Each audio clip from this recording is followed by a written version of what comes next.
संस्कृत वाणी में सभी मित्रों का नमस्कार।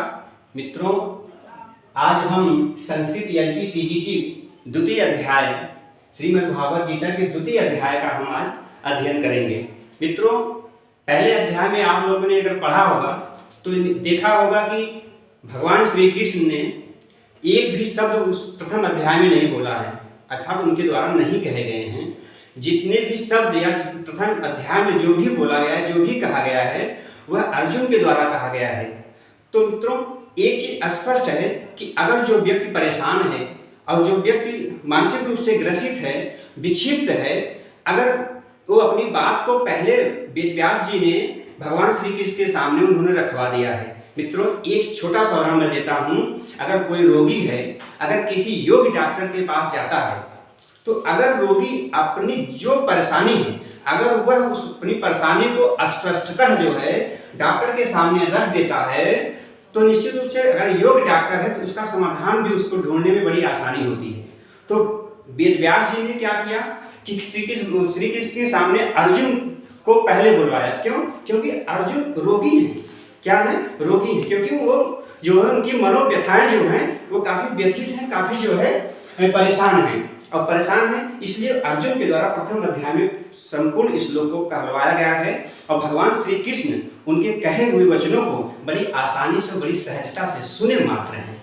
और सुनने के बाद उनकी अर्जुन की जो समस्या है उसको सुनने के बाद भगवान श्री कृष्ण ने उसका उपचार, उसका निदान अगले अध्यायों में उन्होंने किया है। तो मित्रों देखिए, पहले दूसरी अध्याय में पहला जो श्लोक है वह संजय के द्वारा बोला गया है। और संजय के द्वारा बोला गया है। मित्रों, एक चीज ध्यान रखिएगा कि कभी कभी पूछ भी सकता है एग्जाम में, तो श्रीमद् भागवत गीता के द्वितीय अध्याय का प्रथम श्लोक किसके द्वारा कहा गया है? तो संजय ने कहा है। इतना ध्यान रखिएगा। कौन कहा है? संजय ने कहा है। उसके बाद मित्रों और एक चीज ये भी ध्यान रखना है आप लोगों को कि इसमें दो घटनाएं एक साथ चल रही हैं। मतलब श्रीमद् भागवत गीता के संपूर्ण अध्याय में दो घटनाएं एक साथ चल रही हैं। और सबसे अधिक अगर बोलने वाला कोई व्यक्ति है तो संजय है। क्यों? क्योंकि कुरुक्षेत्र के मैदान में जो श्री कृष्ण भगवान और अर्जुन का संवाद है, उन दोनों के संवाद को संजय ने धृतराष्ट्र के सामने जो है हस्तिनापुर में बता रहा है। तो दोनों लोगों की बातों को वो धृतराष्ट्र बता रहा है, अर्जुन की भी बात को और भगवान श्री कृष्ण की बात को भी बता रहा है। तो सबसे अधिक बोलने वाला कौन है? संजय है। तो देखिए मित्रों, और हम पहले इस श्लोक का पहले जो है अध्ययन श्लोक वाचन करते हैं, उसके बाद हम इसके अर्थ को हम जानते हैं।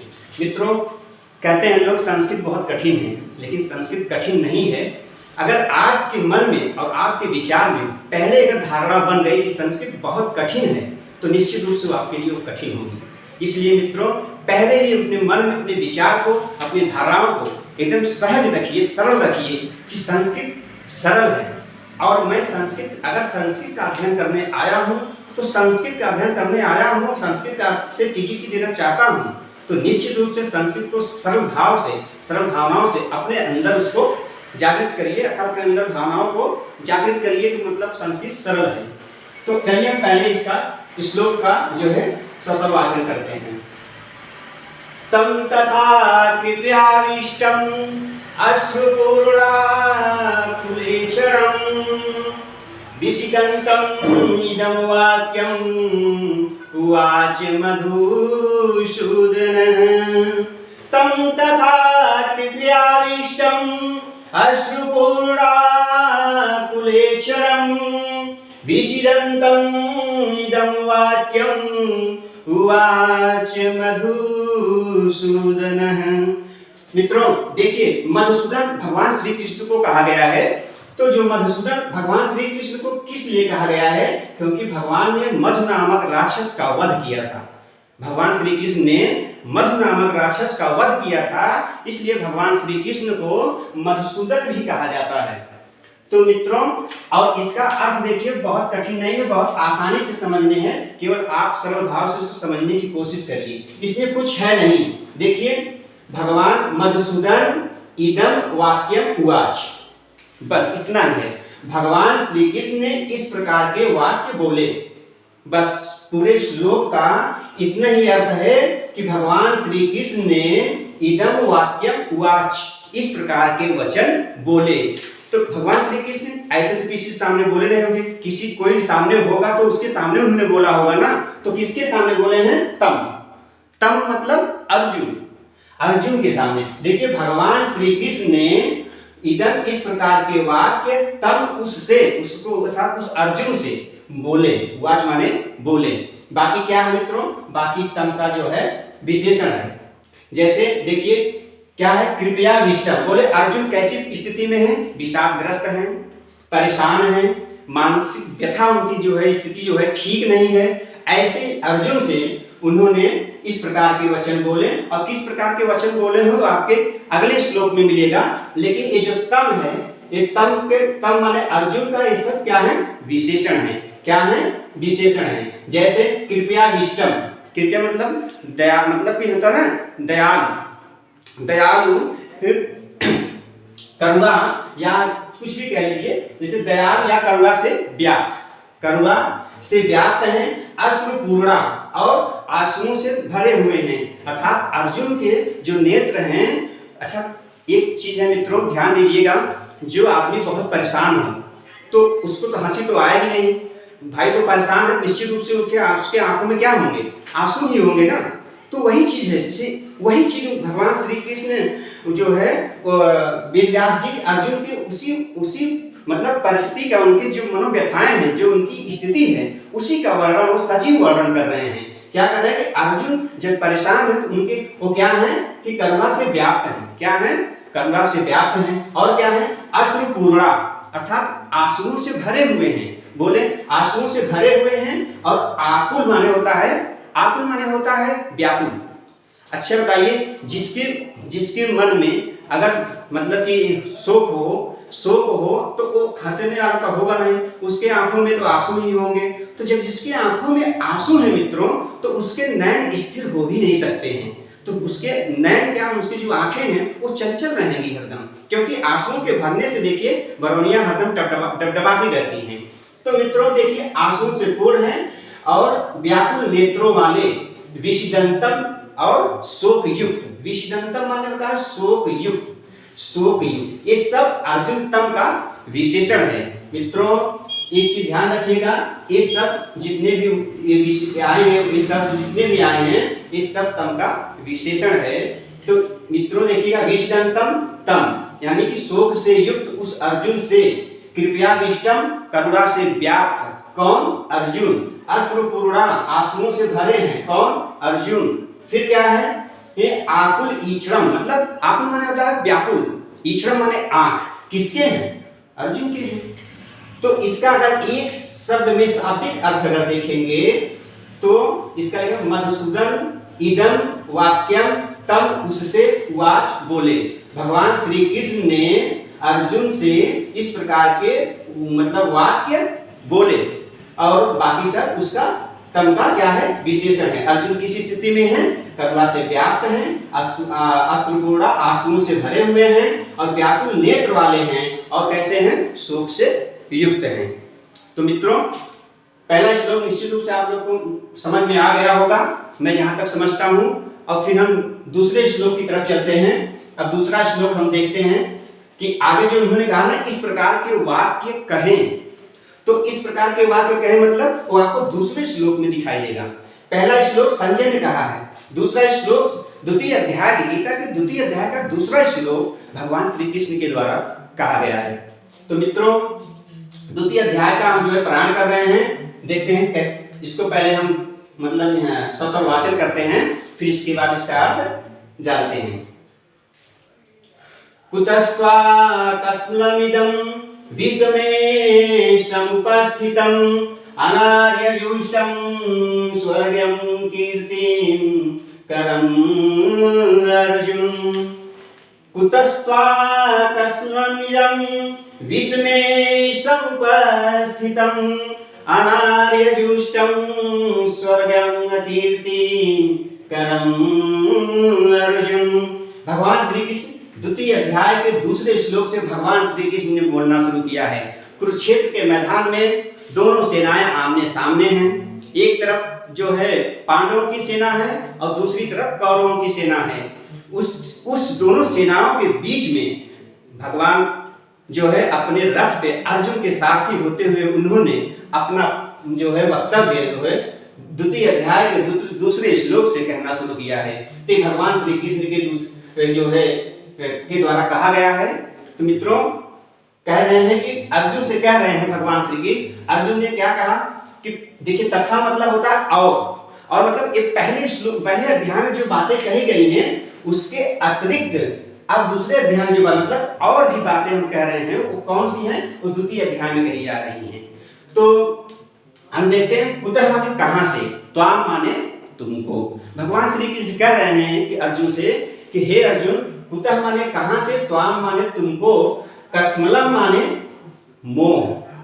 कस्मलम माने क्या होता है, मोह होता है। अच्छा अर्जुन के अंदर कैसा मोह है, देखिए दोनों सेनाएं जब आमने सामने खड़ी हो गई हैं तो अर्जुन ने वहां पे युद्ध करने से मना कर दिया है। तो उन्होंने यही कहा है ना कि दुर्योधन हमारा क्या है, भाई है, और द्रोणाचार्य हैं ये क्या है, गुरु हैं, भीष्म पितामह क्या हैं, ये बहुत बड़े धनधारी हैं, इच्छाधारी हैं, तो हम इन लोगों के ऊपर कैसे बाण चलाएंगे। उन्होंने कहा कि ये सब हमारे अपने सपने हमारे मामा हैं, तो हम इन लोगों के ऊपर बाण कैसे चलाएंगे। इस प्रकार का मोह उनके अंदर आ गया है। किसके अंदर, अर्जुन के अंदर आ गया है। तो वही भगवान श्री कृष्ण से कह रहे हैं कि हे अर्जुन कि कुतः माने कहां से, त्वाम माने तुम में, कस्मलम माने मोह, इदम माने यह मोह, कुतः माने कहां से, मतलब त्वाम माने तुमको, समुपस्थित माने उपस्थित हो गया है, विषमे माने होता है विषम परिस्थितियों में। अच्छा परिस्थितियां कैसी हैं, जब दोनों सेनाएं आमने सामने खड़ी हो गई हैं और युद्ध के लिए दोनों सेनाएं आमने सामने हो और उस समय अगर कोई कह दे कि हम भैया युद्ध नहीं करेंगे, तो बताइए वहां पर परिस्थितियां क्या हैं, तो प्रतिकूल उनके जो है प्रतिकूल है ना, अनुकूल तो है नहीं, भाई युद्ध करने के लिए आए हुए हैं।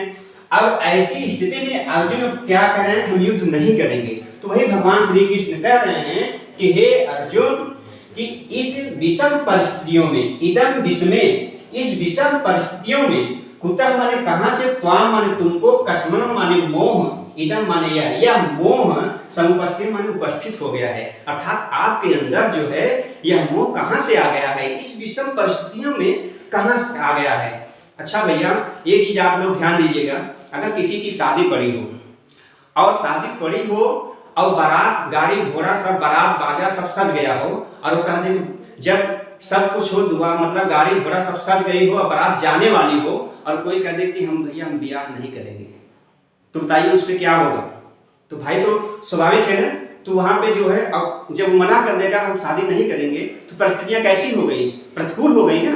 तो बस वही चीज है कि अभी तो सब अनुकूल था, वो मतलब शादी बाजा बज रहा था, सब कुछ हो रहा था, सब गीत हो रहे थे, तो परिस्थितियां अनुकूल थी। जब उन्होंने मना कर दिया तो परिस्थितियां कैसी हो गई, प्रतिकूल हो गई।